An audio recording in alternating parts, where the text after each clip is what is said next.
This is SCP Radio Network coming to you live from Skylab Studios. Up next is Latinas Rising.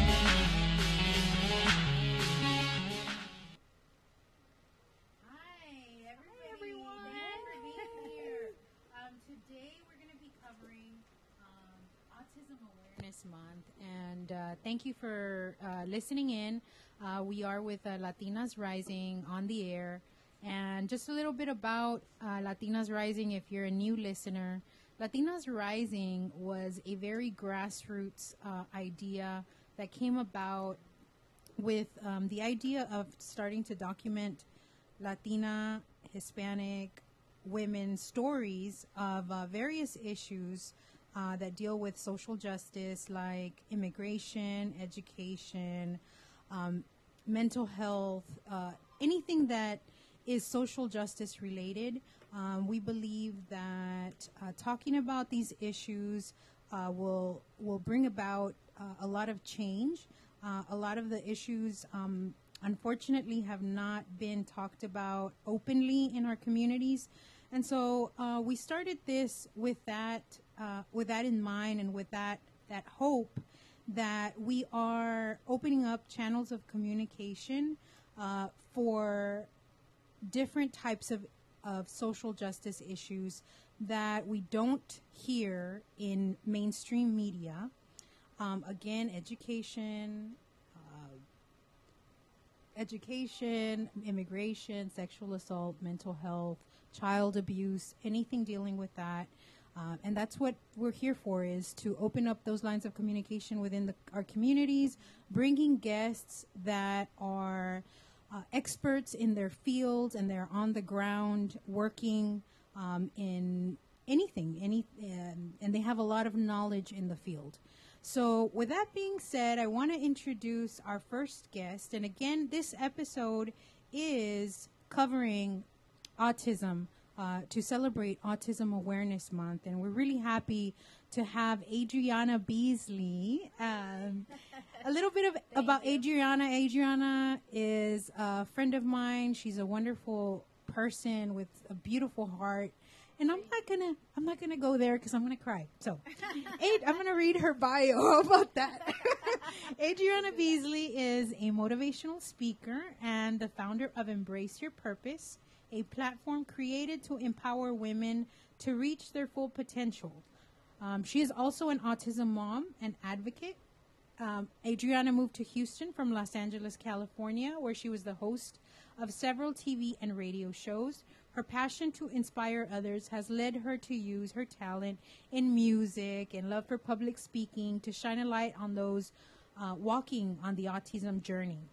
Soon you will see her on an upcoming National Autism Awareness campaign on the VME network and on Channel 22 and Channel 63 in Los Angeles, California. Woo-hoo! Very excited about. Thank you very much, so for having me. And so we're going to put up her social media handles up in a little bit. If you have any questions after the show or during the show, I'm going to give out the phone number. If you have any questions, you can call in.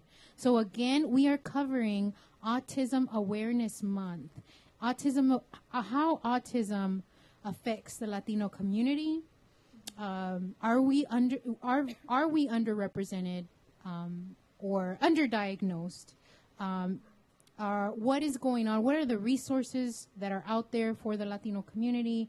What is exactly going on with autism and the Latino community? Like, we don't hear a lot about that. So our next guest, and I'm going to pull up the bio.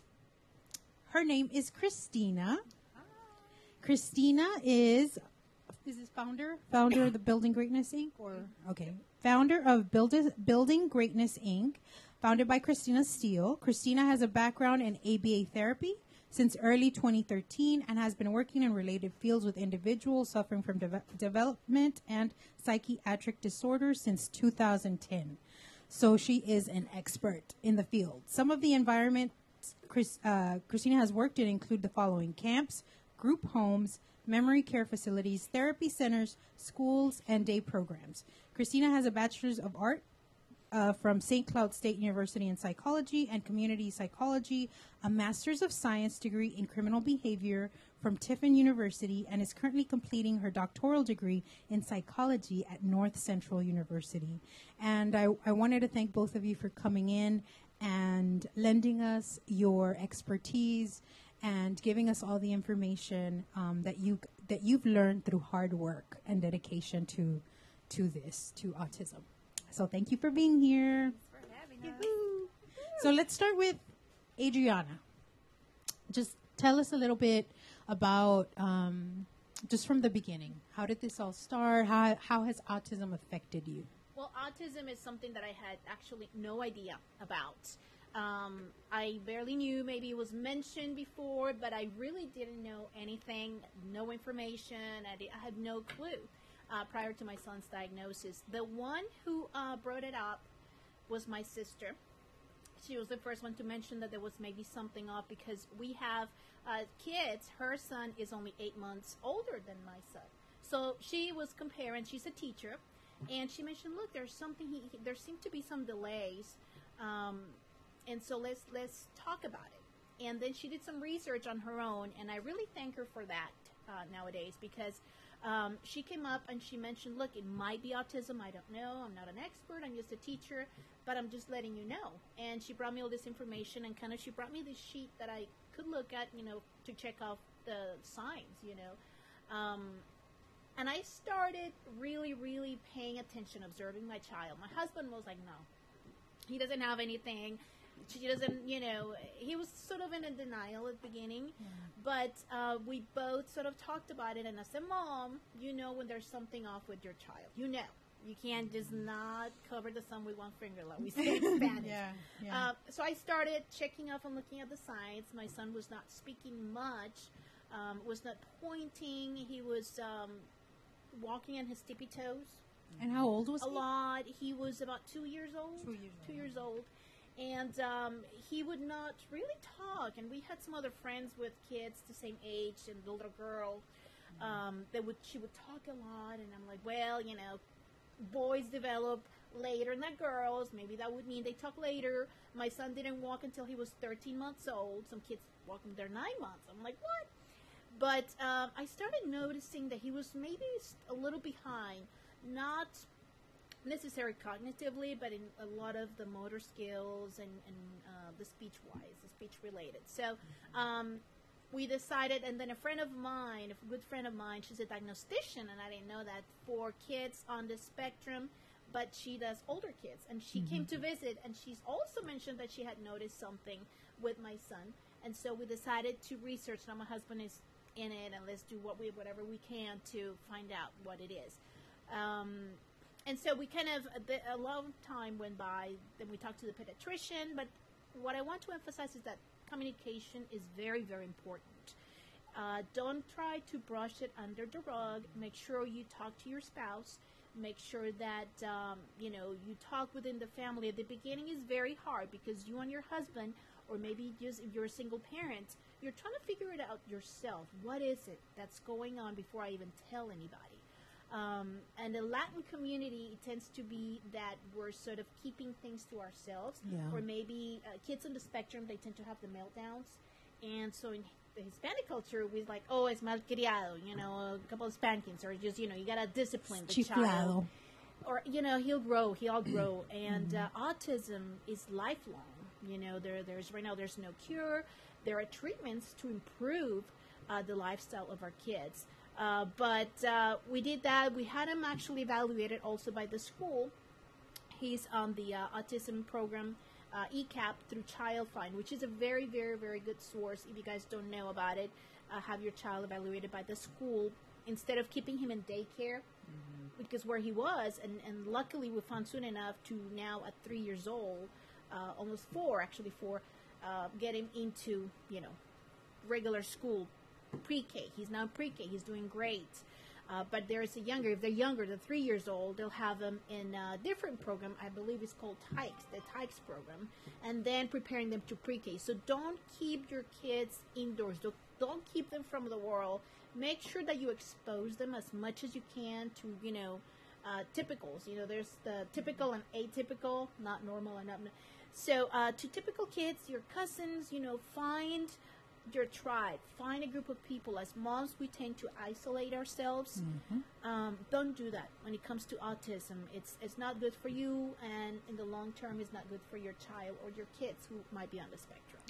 And so, Adriana, for let's say a brand new mom, let's say a young mom that is not necessarily very knowledgeable about, you know, development, you know, and a lot of us, like, they don't come, babies don't come with like a instruction manual. No, no, they don't. For a young mom, you know, I remember I was an older mom, you know, with some work experience, but there's a lot of young moms. What are we looking for? Again, I know you mentioned a couple of the symptoms, but what were those things that were off? Because I know a lot of kids, you know, depending on if they're a boy or a girl, they develop later, and a lot of times they're like you said, we're like, oh well, you know, they'll grow out of it. They'll grow out of it, and that's a big mistake. Yes. What were those things that were just like not right to you? As moms, we compare our kids when they're in the playground and we're talking to their mom. We're talking to the mom here, but we're comparing our kids to the other kids. Right. Like, okay, is he a pushover? Or is he, you know, standing his ground? Or is he, you know, talking as much? We start comparing. And I've noticed, again, the speech one was one thing. The parallel play was the other. And I know Christina has seen this a lot more from different stages, because you've dealt with kids from like months old to older kids, not even 2, 3, 4, but the older kids that their parents might be just then finding out that their kid is on the spectrum.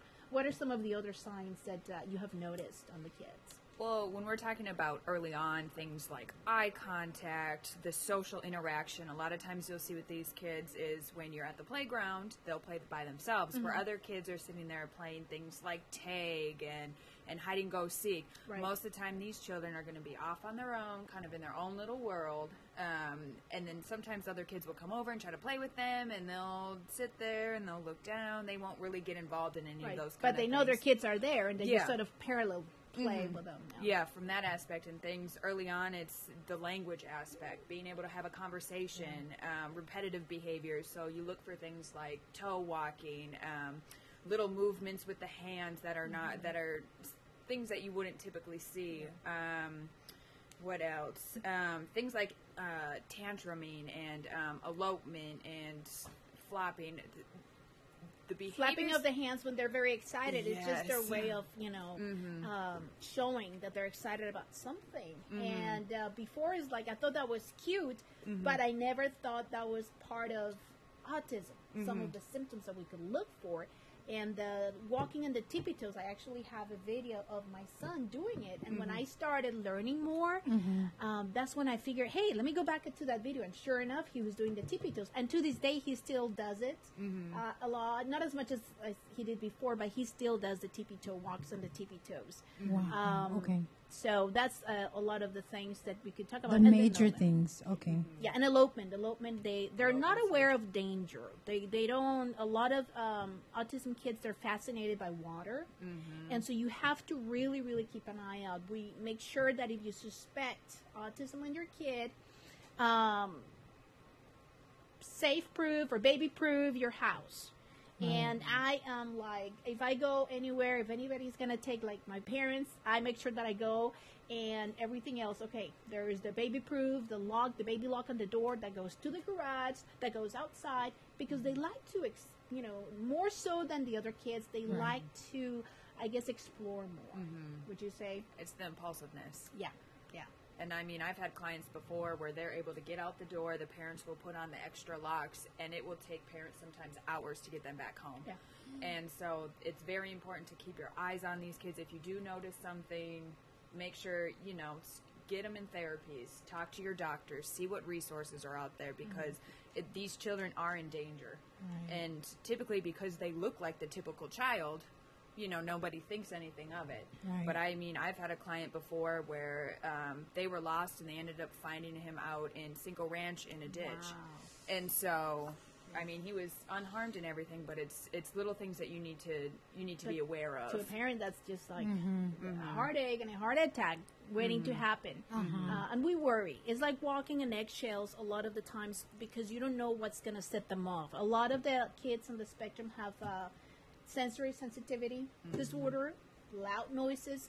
And now, when my sister mentioned it, every time when my son was months old, when I would go to the bathroom, a restroom, public restroom, to change him on that little changer, if anybody would walk in and flush the toilet, he would just start screaming. And I thought of like maybe but I didn't think any of it. And that's another sign: the blender, the vacuum cleaner, noises like that, or crowds, restaurants that are too loud.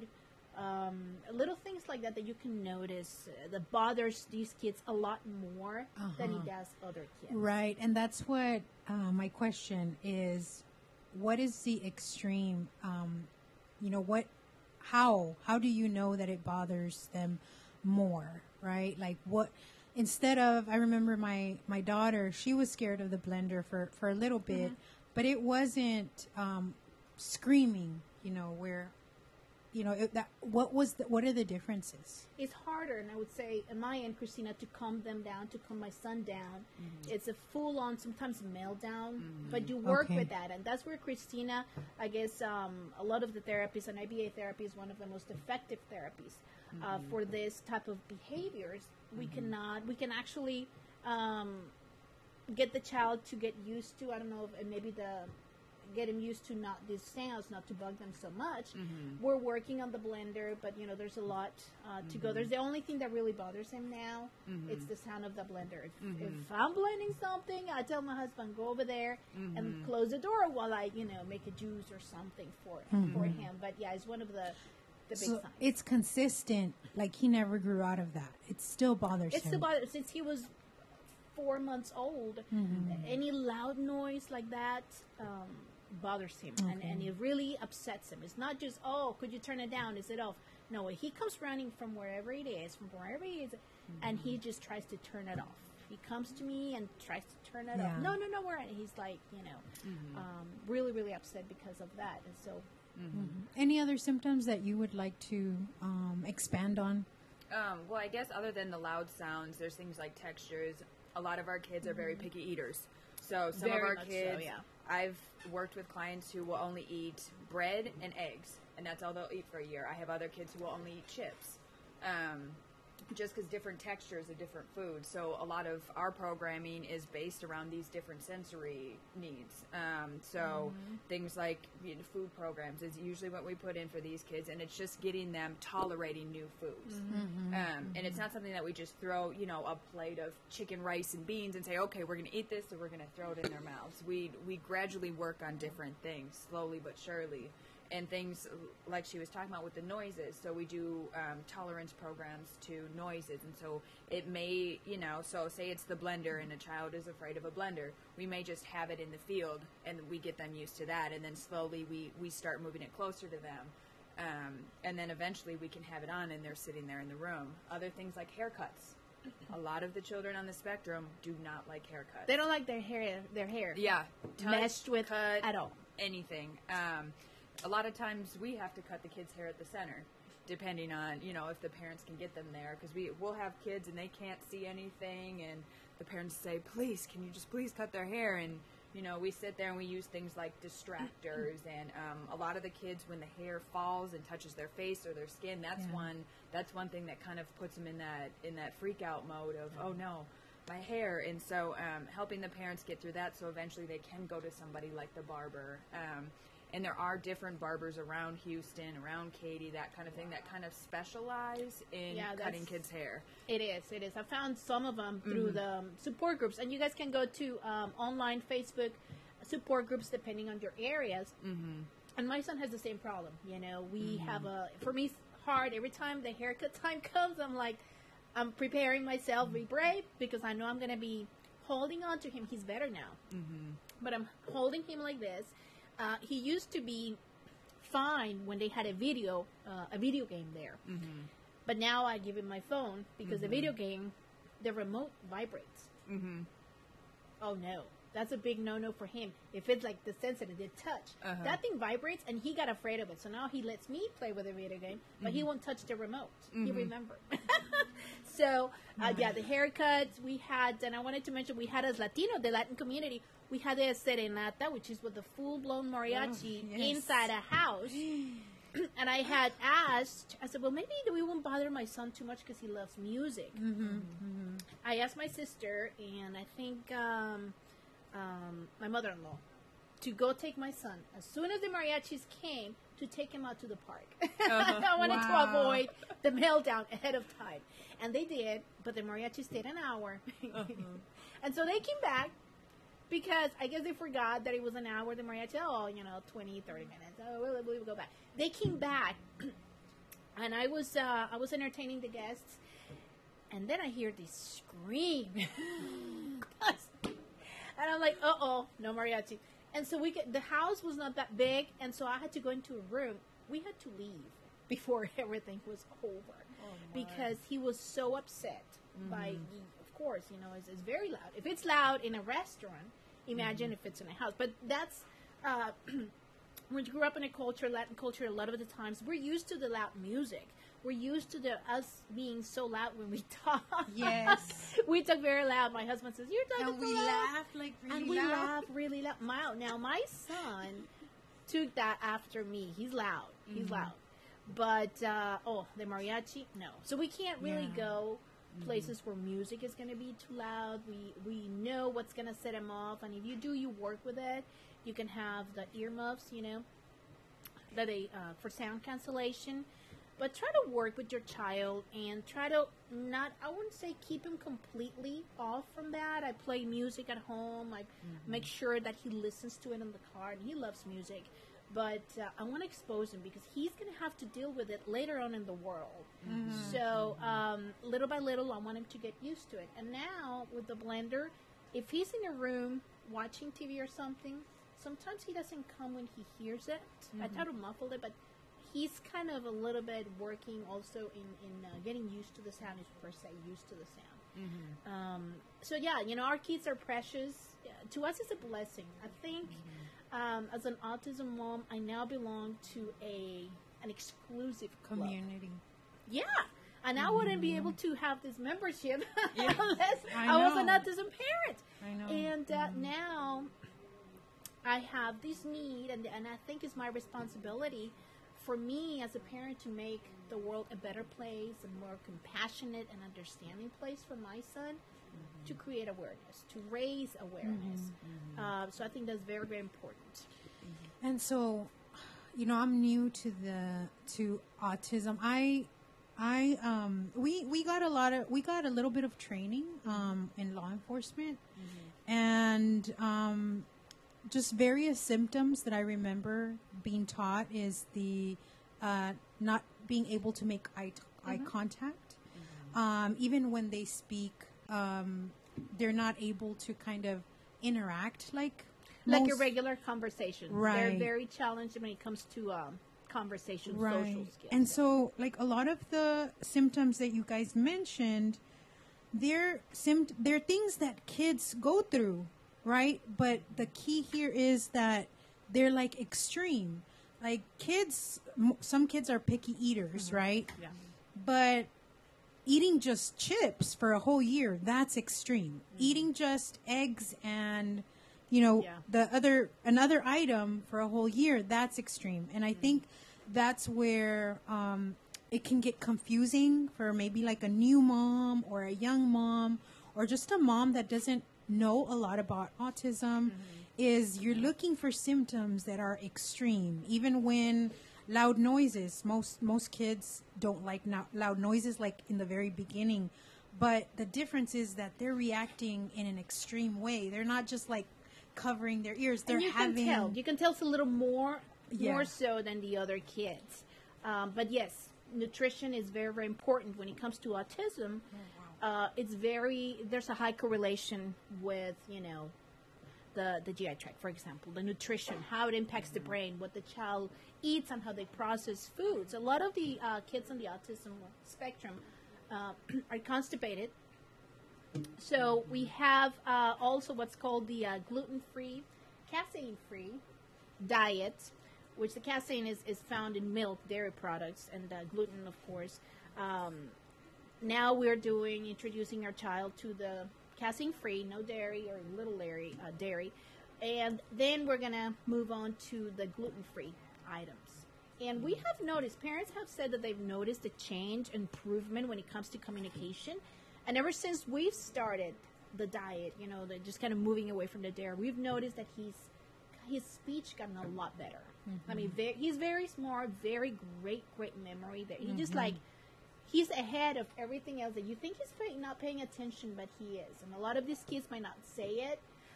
There's some kids that are completely nonverbal. My son is verbal, so he might be on the maybe mild side of the spectrum, but nonetheless, he struggles when it comes to communication with other kids, or they try to get lazy.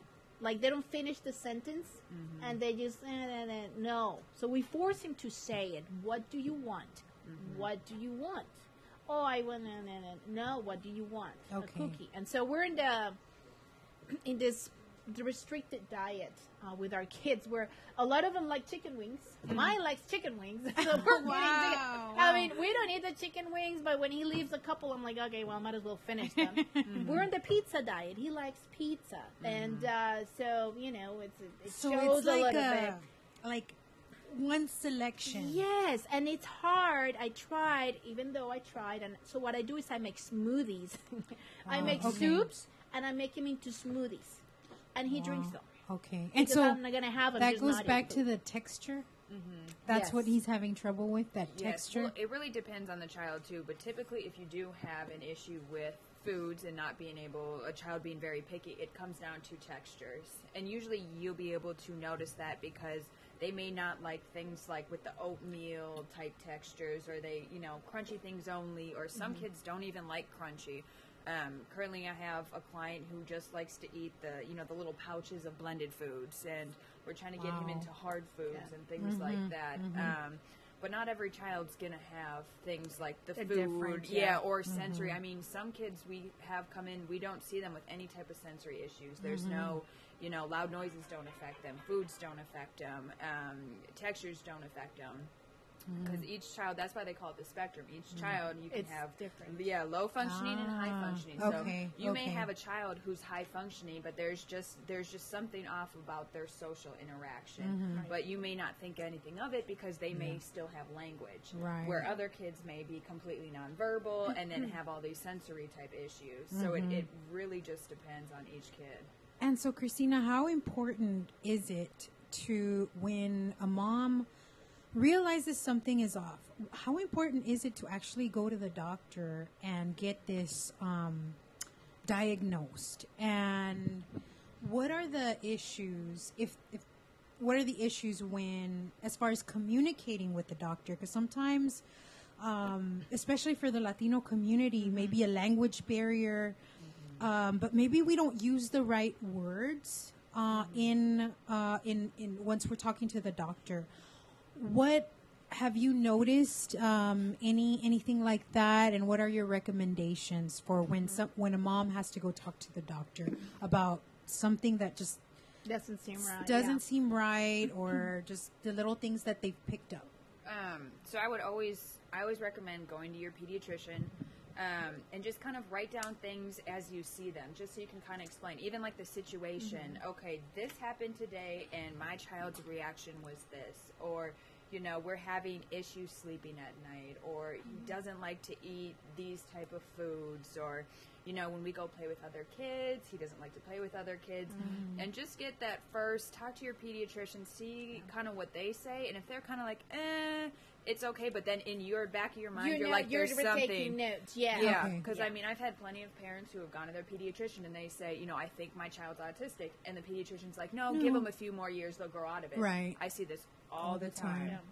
And so then at that point, that's when you need to go to a psychologist or a psychiatrist. Okay. And go talk to them about your concerns. Okay. Because, like I said, the doctor goes to school to learn medicine, where a psychiatrist and a psychologist have gone to school to study the human brain and different diagnosis. And, and so I always recommend going there. And when it comes to getting an insurance to get therapies, you need that diagnosis from the psychiatrist, from the psychologist. They don't just accept the ones from your pediatrician, because they're not going to do the assessments like we do. Right. Okay. Right.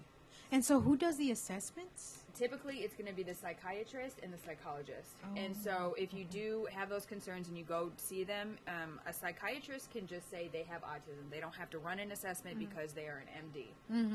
But you, for insurance purposes, you always want to ask them, okay, well, I want one of the assessments ran so it's in their diagnostic report. Right. So when it comes down to insurance, the therapy doesn't come back and say, okay, well, you need to go now get a second diagnosis because this first one didn't include any type of assessment. And so essentially it's going to help save the parents money, time, all that kind of thing, because a lot of these different psychologists and psychiatrists across Houston, there's a huge wait list.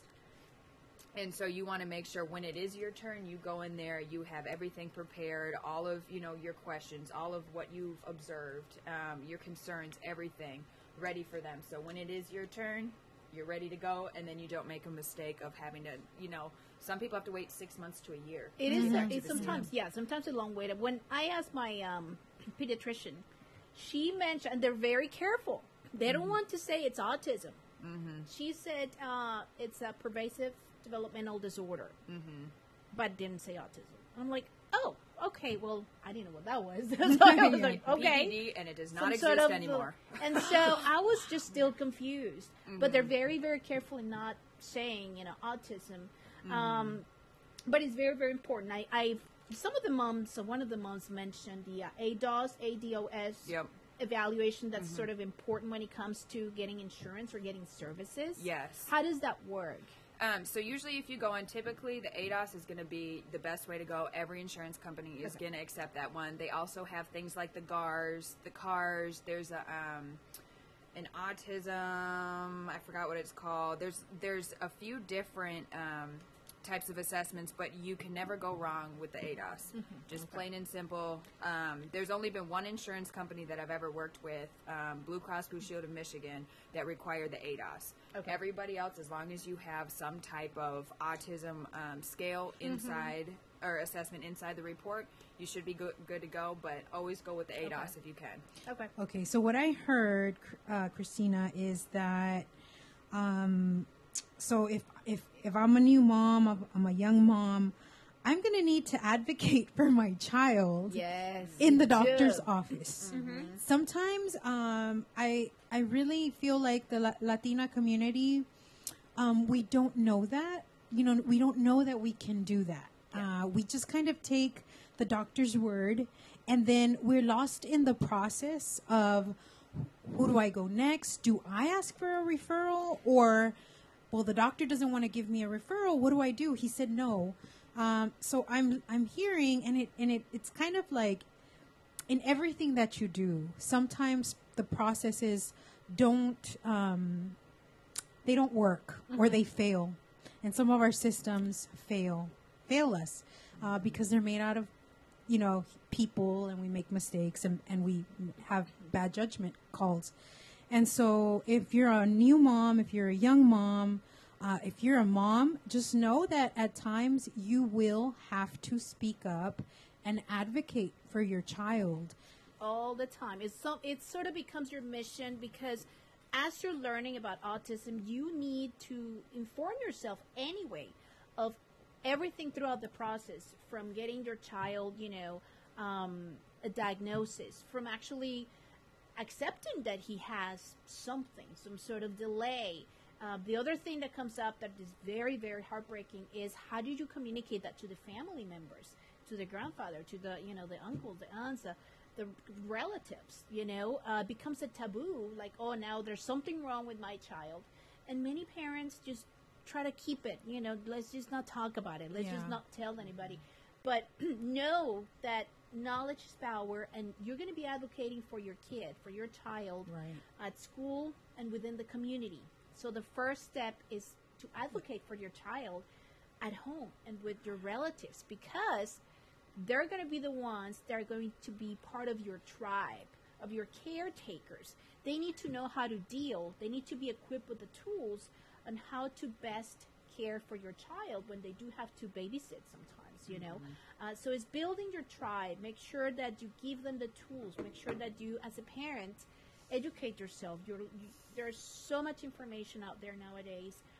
There's YouTube. It can be overwhelming. Yeah. But, and we'll put more later on as we answer the question. And so Jazmin Sierra, thank you for listening. Jazmin says, let's not forget the fight parents go through to get the help they need for their kids. And very true. She's, her hashtag is Autism Mom Uncensored.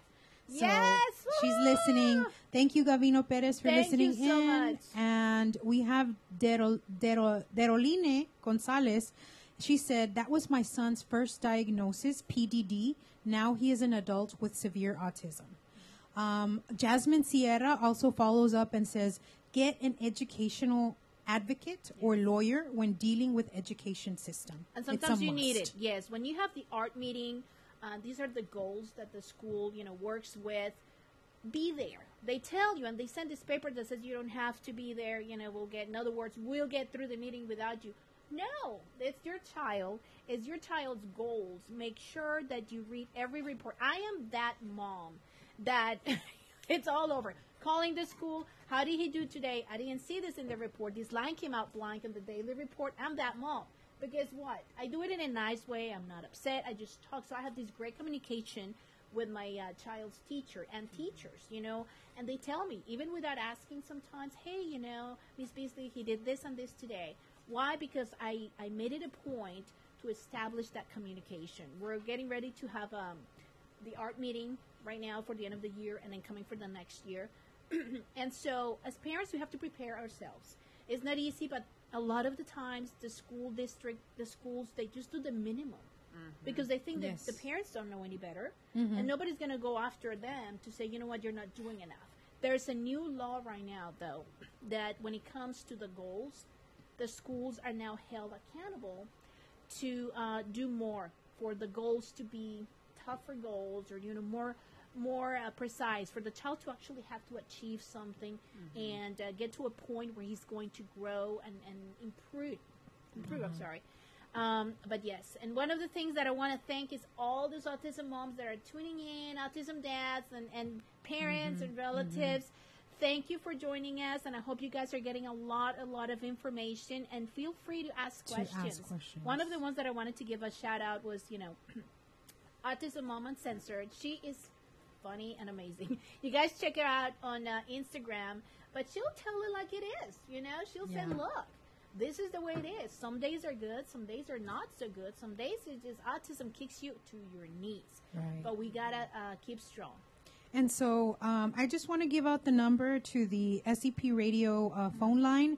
If you want to call in, the number is 832-910-7727, and tell us your story. And so you can talk to a professional, Christina. If you have any questions, let us know. We're also looking through our Facebook Live. If you have any questions, you can ask through there as well. And so, again, make sure that you understand that a lot of these systems, you may have to advocate for your child.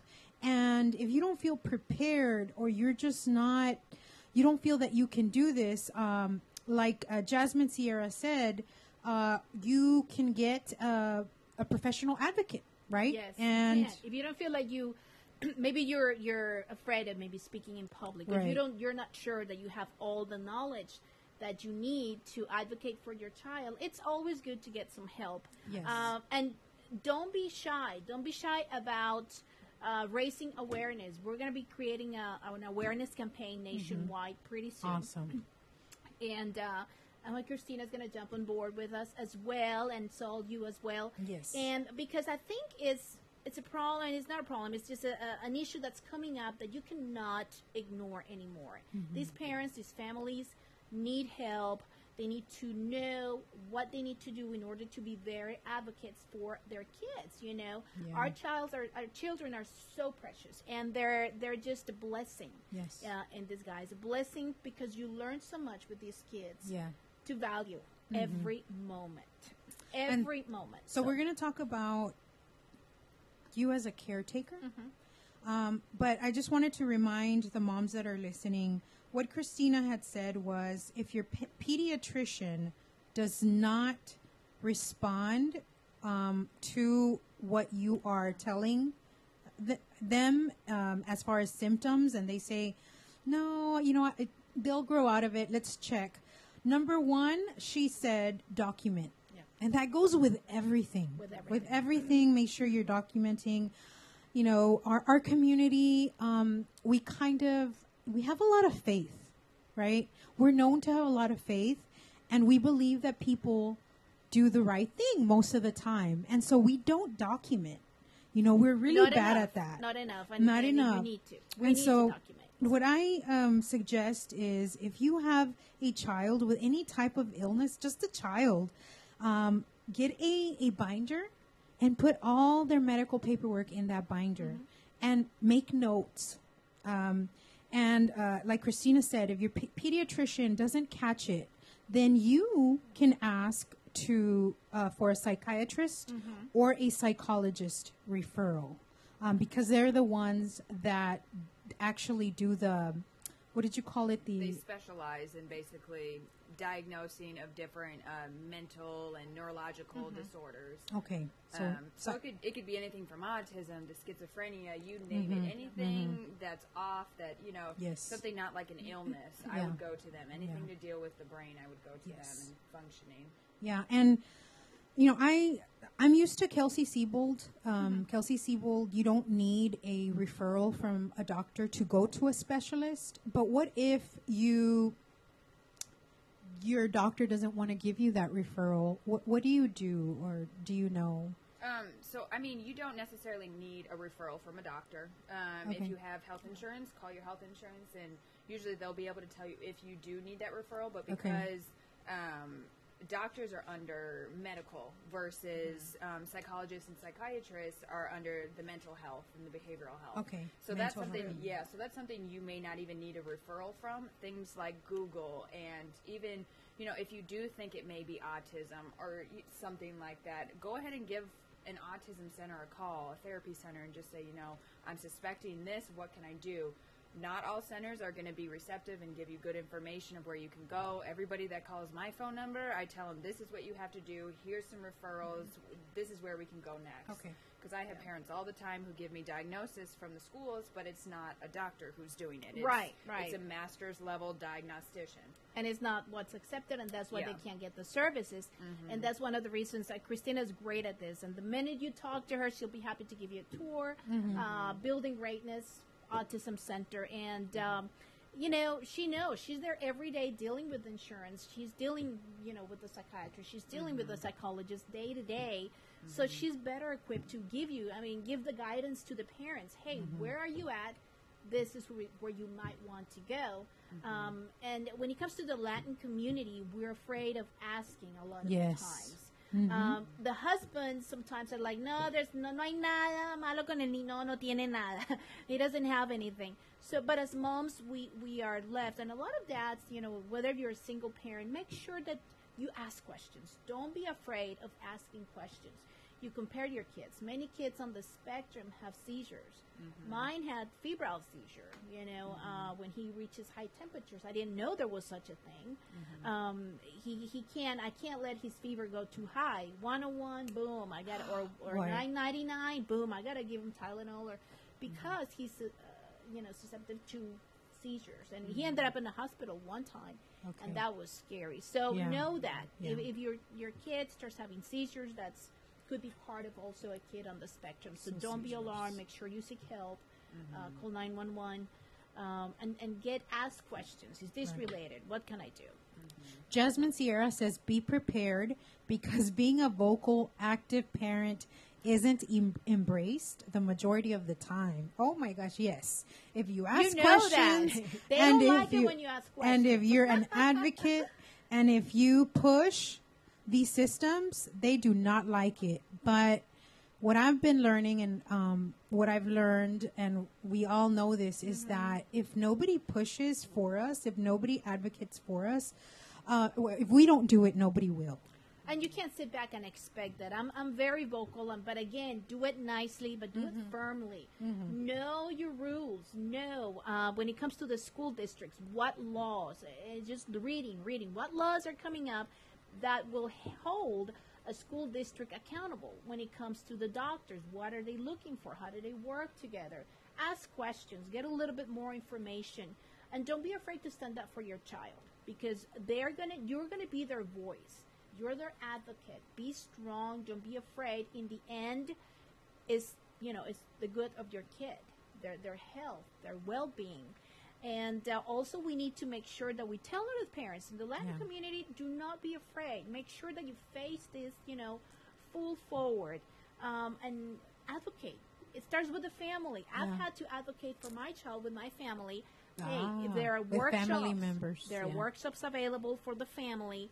And you can invite them. I've invited mine to several workshops. We've gone to different centers, ABA centers as well. You guys provide some training, some techniques, some strategies that you can do at home, or if you have questions. And because the whole family needs to know. If my kid's going to spend a night at my parents' or my in-laws, they need to know why he's doing this. Why is he being so... sometimes kids on the spectrum, they show love by hugging you so hard, right? Or maybe pushing away. Maybe he doesn't like me. But if they know, if they've been to some of the strategies, the trainings, the workshops, that be more relaxed and not so like what's going on. Education, right. Education is key. Okay. And so for everybody that's listening, if you have any questions, or if you know someone that might have a question on autism, they can call the Building Greatness, or what is it called? Building Greatness Autism Center. Building Greatness Autism Center. And we'll put up that information online after the show. And if you have any questions, anything like that, they can call the center, right? Yes. Okay, awesome. And so, Jazmin, networking with other autism parents is needed 100%. You learn so much by doing so. And so, what I want to end with is self-care, right? Self-care for very, very a mom, for a parent, for a woman of color, just as a woman. And then you add that being a caretaker to it. How difficult has it been? And you're coming from the entertainment world, right? How difficult has it been for you to adjust to this? And how, if you could give some tips to women that are listening, how can you adjust to this? Because you're going to have to. You have to. And what happens, we're guilty. I think all of us autism parents, especially the moms, we are always putting our kids' needs first. Everybody else needs first. The dogs need first. Because we are the ones taking care of everything, feeding everybody, the appointments, everything. So we forget about ourselves. Unfortunately and sadly, a lot of autism moms go into a deep depression. Why? Because it's mental so health, much. And it is, there is actually an article, and it came up that the stress, the level of stress that an autism parent goes through or a mom is similar to somebody in combat. Why? Because PTSD. Yes, because of it's so unknown. There's so many unknowns, so many questions, so many factors that are involved with autism, and it's a very isolating. It's one of the invisible disabilities. When you see somebody in a wheelchair, the disability. Yeah. But if somebody sees your child, how do you know who? Oh, yeah, you look like you have autism. Oh, no. That's very, very difficult. And so it's a matter of taking the time for ourselves. It's hard sometimes because when it comes to an autism kid, they need a lot of attention, a lot. And especially if you don't have anybody to help you care for the child and you're the only caregiver, it's very, very hard. We've had in one of the autism parent support groups, a couple of our moms committing suicide because it's hard and it's very isolating. The worst thing that you can do as a parent is isolate yourself. Make sure you get into this network with other parents, because they're out there. You're all out there, and a lot of you that are tuning in tonight, you know how important it is to connect with other parents, because you learn, and you're like, look, I've been there. I can help you navigate now through that process. I've learned a lot when it comes to insurance, and I believe that's how we connected through one of the groups as well, because Christina was doing tips, and somebody was asking questions, and Christina mentioned something, and then I had a question, so we started connecting. And nowadays, it's one of the things where you grow, and it makes you feel powerful and not so alone. And also make sure that you do your play dates with other parents, of kids on the spectrum, because those parents need it. You think you're the one that needs it the most. Sometimes it's those parents, those moms that don't get out anywhere because they stay at home. But that one play that can make a big difference, not only on their kids and your kids, but also on that mom. It's very, very isolating. You touched on a lot of things like mental health for the caretaker. You touched on depression and PTSD. And that's really just a major issue on its own. And for the moms that are listening, make sure that you are taking care of yourself and that you know what the symptoms for depression and anxiety and PTSD are, because they're all very similar. They all kind of intersect, and then one causes the other. So make sure, because if you are not taken care of, then you can't take care of anybody else. No, you have to. And it's like that oxygen mask in the airplane. You have to put yours first before you can help others put their own mask. And the last thing that I wanted to mention is there is such thing, and I didn't know this, as dual diagnosis when it comes to autism and Down syndrome. Yes. So we have a couple of moms, and one of them, Joy Bell, she's on Instagram. She's amazing. Beautiful, sweet boy, Ty. And there is such a thing, dual diagnosis with Down syndrome and autism, and that's not even, I hadn't even heard about that. So it might be even more challenging when we have those, two issues to deal with. But know that there is help, and know that we're here to support each other. Christina, do you have any experiences that you would like to share? Maybe other moms or other stories that we can learn from, as you've worked in the field for how much, 20 years now? No, let's see. I'm on 10 years. Well, I also 10 have years. a cousin who's on the spectrum, so I grew up around autism, and so that's kind of what got me started. But if we go off of taking care of yourself, always make sure as a parent, it doesn't even in general, you may have 3 kids at home, none of them are on the spectrum. Always make sure that you're taking care of yourself. Me time. Take your yes, time. you need your me time, even if it's running a bath for 10 minutes. Something, get your mind off of everything. Take those 10 minutes for yourself, because it is very important. And it's very important for the livelihood of your child. The more upbeat you are, the more, it shows on the child. But if you're down, it's going to stress the child out. They absorb a lot of, and kids on the spectrum, they're very sensitive to that. If I'm sad or something, he could sense it right away. And he'll now just start coming to me like, Mommy? Like, they're very, very sensitive to, what mommy, the moods of people in general, but more so the mother or the principal caregiver. Yeah. So make sure that you embody that you're more energized. I know it's hard, but that's where the coffee comes in. Yeah, and the coffee. But there are also, we have the vitamins for the kids. A lot of them don't sleep well through the night. Mine does. He wakes up at 2 a.m. to see if I'm there, But other than that, but many kids don't. So the mom, as moms, as it is, we don't get much sleep anymore. Right. But more so with kids on the spectrum. And you guys parents, autism parents know this, that we're always like, my mother tells me, you look tired. And I'm like, all made up. You look tired? Mom, are you serious? I'm thinking I'm all made up and you look tired. And they can see it. Then I go, oh yeah, my eyes just give it away. I didn't have much sleep. but that's what it is, and that's what it takes. So we have to be strong. We have to advocate for our kids any way we can.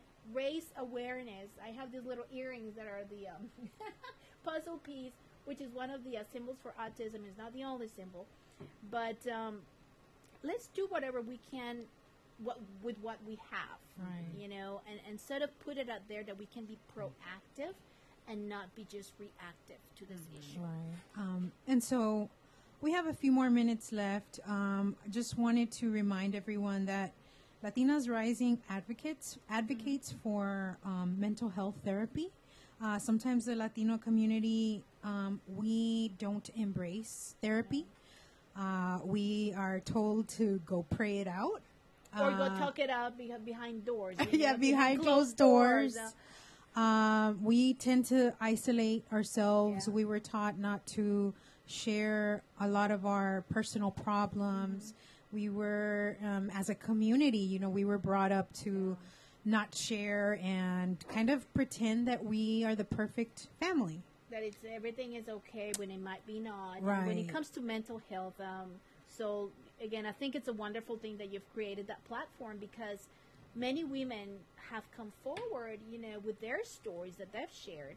And that's how I was, you know, sort of inspired to share my story as well in your platform about, you know, parenting a child with special needs, and sort of telling that story, how these affect us and how we can find common ground and sort of raise each other up, because that's what it comes down to, you know, just building that community. So, you know, it's I want to thank you for having us today, because you are helping spread the word. Thank you. And that's what we need to do. So. Yes, and I just wanted to remind everyone, we were our special guest, Christina Steele, from the Building Greatness Autism Center, and we're going to put up her phone number. If you have any questions or anything like that, please feel free to call the center. Thank you to Adriana Beasley. We've been friends for a while, and she's awesome and a beautiful, beautiful heart. And we're just grateful that you guys came here to share your knowledge and talk about these issues, because that's how we're gonna start opening up and start growing and building ourselves up from the inside out. Because when it comes to this, you have to build yourself up from the inside out. Any parent of special needs child needs to. We need to do this. There's some parents that, you know, had their special children gone, you know, pass away. One in particular that touched my heart, soul, and I'm going to share this, is Emily, and it's a book called My Emily. And it's really, really inspiring. I can't wait to get my hands on that book.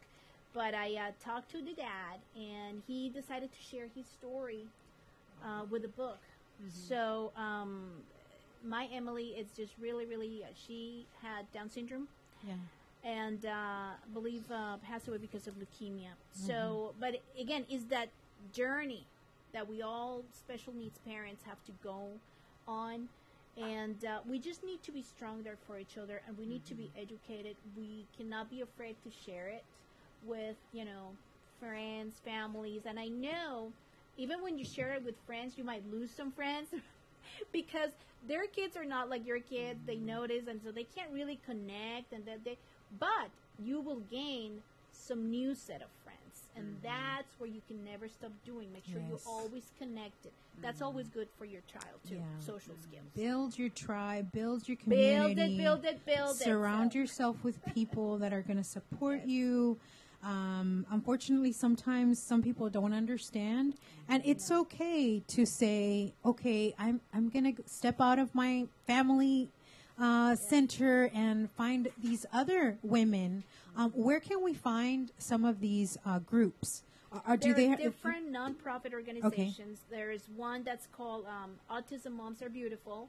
They're having, check them out on Facebook. They're having their mom's award ceremony this weekend. But check them out on Facebook. There's also Rescue Angels. One book that I read by Jenny McCarthy. She co-wrote a book with Dr. about autism. Her son, you know, is autistic and on the spectrum. And she talks about the diet. She talks about the treatments and everything else that goes with that. So it's an eye-opener. And she talks about Generation Rescue. She's one of the main spokesperson for Generation Rescue. It's a movement. They just have so much information when it comes to autism. Online groups. There's always a parent support group in your area. Look them up on Facebook or online. A lot of it that I have come across are on Facebook. Depending on the region, North Houston or South Houston, Kitson, there's one for every region. And in every one of those, there are people like Christina that are experts in, for example, ABA behavior, that help and give tips and answer questions that these parents go in there looking for, and that's how you've come across a lot of the needs of the parents, and they've come in contact with you. Because we ask questions in these forums, and it serves as a platform to sort of embrace our purpose, and that's why I created the platform, Embrace Your Purpose, because it's your purpose to be an advocate for your child, to be that light for the one that's coming behind you that, like me, had no clue about autism. So always remember that. And we wanted to say thank you to Lisa Kramer for listening in. Lisa, she said, I just joined. I was having some me time at the gym. You go, girl. You go, yes, girl. That's Have what that it takes. me time. Jazmin Sierra. Jazmin, thank let's you not for forget the being parents with who us. have their own disability Check her out. while raising a child with autism. Yep. Lisa Kramer. Oh, okay. I already shouted. Yes, Lisa. She's wonderful. Julio Romo, thank you for listening in. Thank you, Jazmin ends with, the fighting we do for our kids is taking a toll on our health and emotional well-being. Depression is real, and more support and talk is needed on the issue. Yep. So we're here for that. With that being said, thank you to SCP Radio and all the sponsors that make this this happen as Parties for You, Tequila Cazadores, Albert's Best Bet Bail Bonds, and Jaguar Tents and Events. And we always say special shout out to everybody that makes this happen. DJ Fluffy and his wife, and Michael and his wife. They're really amazing people, and they're very they're always interacting with the community that they serve. So thank you guys for having us. We did have a special request for Adriana. Oh, Lord, what's that? I think I know what it is. Please have her sing a song. Would you sing us a song that has inspired you, maybe that has helped you push through some of your dark moments, through caretaking and just through this journey that you're going through and that a lot of parents are going through? Yes, actually, and I'll be happy to. Happy to. Music has been a part of my life for a long time. I used to be in 2 bands. My grandmother, she played the guitar, and she recorded a couple of CDs after the age of 70. And so, she, after raising 10 kids, so imagine that. I have no excuse. So, and my son loves music. So I've decided that, you know what, let's use whatever talents we have, and the music seems to be one talent that I love music. Don't have as much time as I did before, but still, it reaches. Music is the universal language of the world. And so there are many songs that, as autism moms, inspire us. One of them, that has really, really inspired me is called Tell Your Heart to Beat Again. And that song talks about when you come to a road show, to a crossroads, make sure that you have your faith strong, because we can never do, as autism parents, we can never do this alone. Hold on to your faith. To me, my faith has been my rock. My family has been my rock. My husband has been my rock. And so hold on to those. Make sure that you walk. And when I started walking closer with my Lord Jesus, this song came up, and it's a song that is very inspirational. And what is it called again? He's going to pull it up. It's called Tell Your Heart to Beat Again by Danny Goki. Okay, hold on. He's going to pull it up. But what's funny is that Danny was married to a lady that was Latin, and so he sings this song in English, and there's a part in Spanish. And you see me in the car when the Spanish part comes on, I'm like rolling down the window, singing it. I sing the whole song, but don't be afraid to do what what brings that spark in you. Some women do it with exercise, some with painting, some with, they go on the road with their Jeep. Lisa, I see you. And so, yes, they do all these things. Don't stop doing whatever brings you joy as a mom, okay? Because you need that, and your child feeds from that. If they see their mom, because they're observing us, painting. I like to paint, and I like, do some acrylics. My son loves to paint. And so they'll pick up those things, and they're your kids, so they'll probably inherited something from the music, because my husband is a drummer, was a drummer for a band, besides his job. And now we just stopped doing it. I was in a band. I was in a mariachi band, too. But you can't have all that time now with a child at the spectrum. But don't stop doing what brings you joy. And so we pulled up the song. Yeah, just the music right now. Oh yeah, that'll be just great. the music. And so she'll be able to see it here. Okay, put it up there. So the words are going to come All right, out. guys. All right. Excuse my throat is giving me a little bit of trouble, but here we go. With a lot of love to all of the autism parents. Thank you, everybody here at the SCP Radio. Christina, thank you for coming. Sol, thank you for having us. And thank you all for tuning in. Just a great show.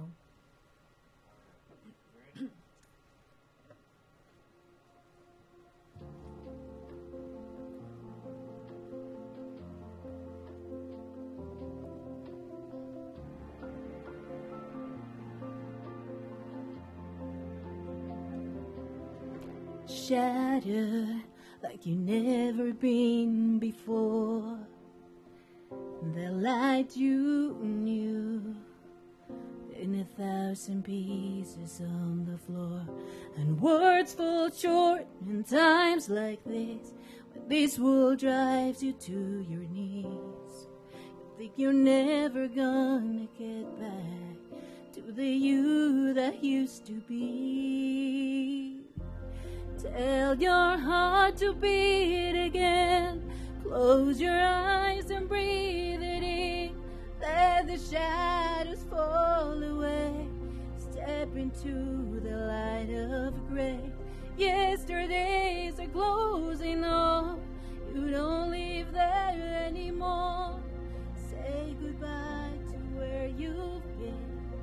And tell your heart to beat again. That's a little bit of that. Yay. Thank you, thank you. Thank you. Good night. Good night, everyone. Thank you for tuning in. Stay strong. Mm-hmm.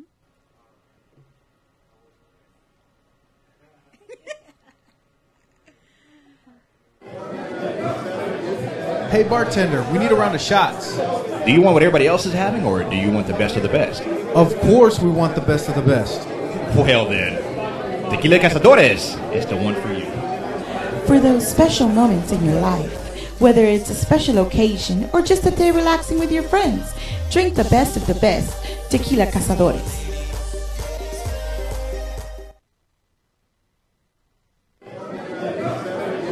Hey bartender.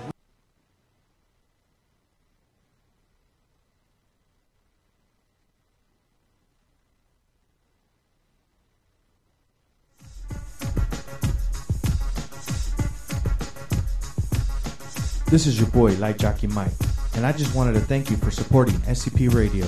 That's the end of our show, but please be sure to check us out on SpaceCadetPro.com, where you will be able to watch our videos, find and like all of our social media accounts, and chat with us.